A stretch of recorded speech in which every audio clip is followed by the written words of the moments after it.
வணக்கம். பரபரப்பு மீடியா செய்திகளுக்காக நான் நிரோஷன்.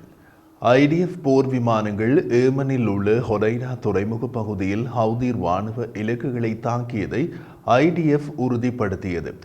இஸ்ரேலின் டெல் அவீவ் நகரில் ஹவுதிகள் ஒரு ஆளற்ற விமான தாக்குதல் நடத்திய போதே ஏமனில் உள்ள ஹவுதிகள் மீது உத்தரவாதமாக தாக்குதல் உண்டு என்று எதிர்பார்க்கப்பட்டது. இஸ்ரேலுக்குள்ளே ஆளற்ற விமான தாக்குதல் நடத்தப்பட்டு 24 மணி நேரத்திற்குள் இஸ்ரேலிய விமானப்படை விமானங்கள் ஏமனில் ஹவுதி கட்டுப்பாட்டில் உள்ள பகுதிகளில் குண்டுவீச்சு தாக்குதல்களை நடத்திவிட்டு திரும்பிச் சென்றன. ஏமனில் ஹொரைனா நகரில் உள்ள எண்ணெய் சுத்திகரிப்பு மையங்களை குறிவைத்து இஸ்ரேலிய விமான தாக்குதல்கள் நடத்தப்பட்டதாக ஹவுதிகளால் நடத்தப்படும் ஏமன் செய்தி நிறுவனமான அல் மசிரா தெரிவித்துள்ளது. அல் மஸ்ராவால் அடுத்தடுத்து வெளியிடப்பட்ட காணொளிகளில் தெரியும் காட்சிகள் மிகப்பெரிய அளவில் பல இடங்களில் தீப்பற்றி எறிவதை காட்டியது. அது எண்ணெய் சுத்திகரிப்பு மையத்தின் மீதான தாக்குதலின் பின்விளைவுகளை காட்டுவதாக அல் மஸ்ரா தெரிவித்துள்ளது. ஏமனில் உள்ள உள்ளூர் வட்டாரங்கள் ஹெஸ்போல்லாவுடன் தொடர்புடைய அல் மயாதீனிடம் தொலைக்காட்சியிடம் கூறிய போது எண்ணெய் சுத்திகரிப்பு மையங்களுடன் மின்சார உற்பத்தி ஆலை ஒன்றும் தெரிவித்தது. மின்சார உற்பத்தி ஆலை மீது நடத்தப்பட்ட இஸ்ரேலிய தாக்குதல்களின் விளைவாக ஹொரைனா நகரில் மின்தடை ஏற்பட்டு நகரே இருளில் மூழ்கியதாக தெரிவித்தன. ஏமன் நாட்டின் கடலோர நகரமான ஹொரைனா ஹவுதிகளால் கட்டுப்படுத்தப்படுகிறது. ஹவுதிகளின் கட்டுப்பாட்டில் உள்ள பெரிய துறைமுகம் இருப்பதும் அங்கேதான். செங்கடலிலும் ஏடன் வளைகுடாவிலும் செல்லும் வர்த்தக கப்பல்களை ஹவுதிகள் தாக்கும் தளங்கள் இருப்பதும் ஹொரைனா நகரில்தான். ஹவுதிகள் இந்தியாவுக்கு சென்று கொண்டிருந்த வர்த்தக கப்பலை கடத்தி சென்று நிறுத்தி வைத்திருப்பதும் ஹொரைனா துறைமுகத்தில்தான். இஸ்ரேலிய பாதுகாப்பு படைகளின் மூத்த அதிகாரி ஒருவர் ஹவுதிகள் மீது நடத்தப்பட்ட தாக்குதல் பற்றி குறிப்பிட்ட போது, தாக்குதலின் இலக்கு ஹவுதிகளால் கடல் மார்க்கமாக ஆயுதங்களை பெறுவதற்கும் சேமிப்பதற்கும் பயன்படுத்தப்பட்ட இராணுவ வளாகமும் வேறு சில பகுதிகளும் என்று கூறினார். தாக்குதலின் பின் ஹொரைனா நகரத்தில் நீண்ட நேரம் வெடிச்சத்தங்கள் கேட்டதற்கு காரணம் ஆயுத கிடங்குகள் மீது நடத்தப்பட்ட தாக்குதலாக இருக்கலாம். ஹவுதிகள் நடத்தும் ஊடகம் வெளியிட்ட தகவலின்படி தாக்குதலில் பலர் கொல்லப்பட்டனர் மற்றும் காயமடைந்தனர் என்று ஹவுதிகளின் சுகாதார அமைச்சு தெரிவித்துள்ளது. காசாவில் ஹமாஸ் நடத்தும் சுகாதார அமைச்சு வெளியிடும் புள்ளி விவரங்கள் போல எத்தனை பேர் கொல்லப்பட்டனர் என்ற விவரத்தை ஹவுதி சுகாதார அமைச்சு வெளியிடவில்லை. இஸ்ரேல் ஏமனை நேரடியாக தாக்குவது இதுவே முதல் தடவை. இது ஈரானிய ஆதரவு ஹவுதி இயக்கம் இஸ்ரேலிடம் தாமாகவே கேட்டு வாங்கி கொண்ட அழிவு. இஸ்ரேலின் டெல் அவீவ் நகரில் ஹவுதிகள் நடத்திய ஆளற்ற விமான தாக்குதலில் ஒருவர் உயிரிழந்தார், 4 பேர் காயமடைந்தனர். தாக்குதல் நடந்த இடத்தில் உள்ள சில கட்டடங்களில் கண்ணாடி வெடிப்புகள் ஏற்பட்டன. ஹவுதி தாக்குதல்களால் ஒரு இஸ்ரேலிய குடிமகன் கொல்லப்பட்டதற்கு எப்படியான பதிலடி கொடுக்கப்படும் என்று ஹவுதிகளுக்கு ஒரு செய்தியை அனுப்புவதற்காக ஏமனில் உள்ள ஹவுதிகளை இஸ்ரேல் தாக்கியதாக இஸ்ரேலிய பாதுகாப்பு அமைச்சர் ஜோவ் காலன் கூறினார். இஸ்ரேலை பொறுத்தவரை பதிலடி கொடுக்கும் போது வட்டியும் முதலுமாக சேர்த்து கொடுப்பதே வழக்கம். ஹெஸ்போல்லாவுடன் தொடர்புடைய அல் மயாதீன் தொலைக்காட்சியில் ஏமனை தளமாக கொண்ட நிருபர் ஒருவர் இஸ்ரேலின் F-35 போர் விமானங்கள் இந்த தாக்குதல்களை நடத்தின என்று கூறினார்.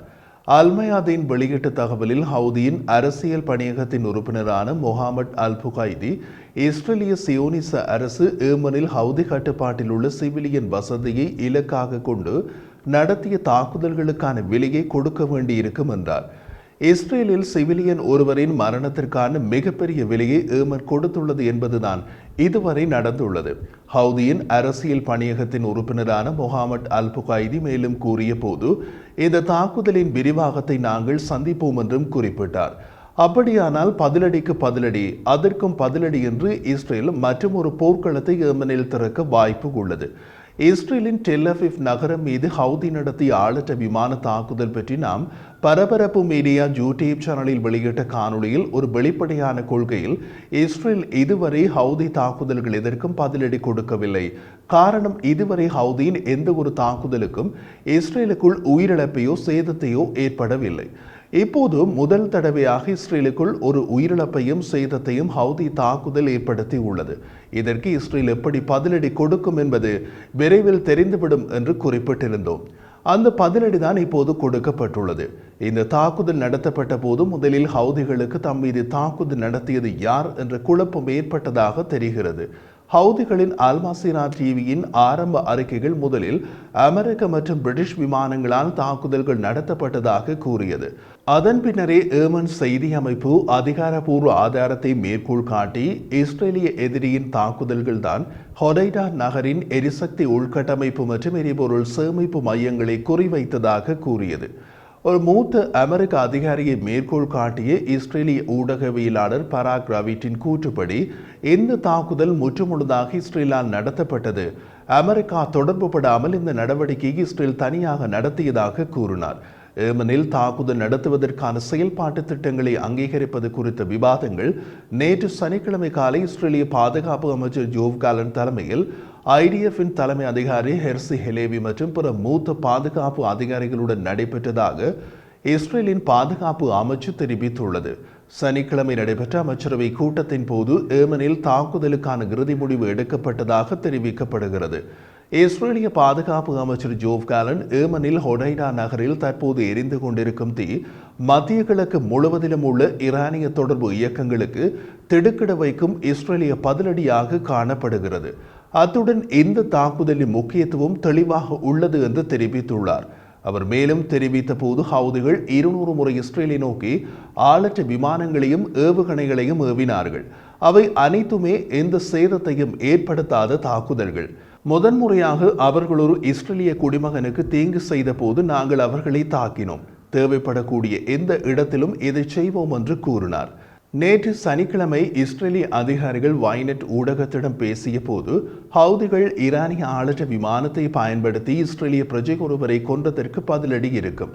ஏமன் மண்ணில் பதிலடி கொடுக்கும் வாய்ப்பை நாம் நிராகரிக்க மாட்டோம். அத்தகைய நடவடிக்கைக்கான திட்டம் ஒன்று மேசையில் இருக்கிறது என்று கூறினார்கள். அந்த திட்டம்தான் இப்போது செயற்படுத்தப்பட்டுள்ளது.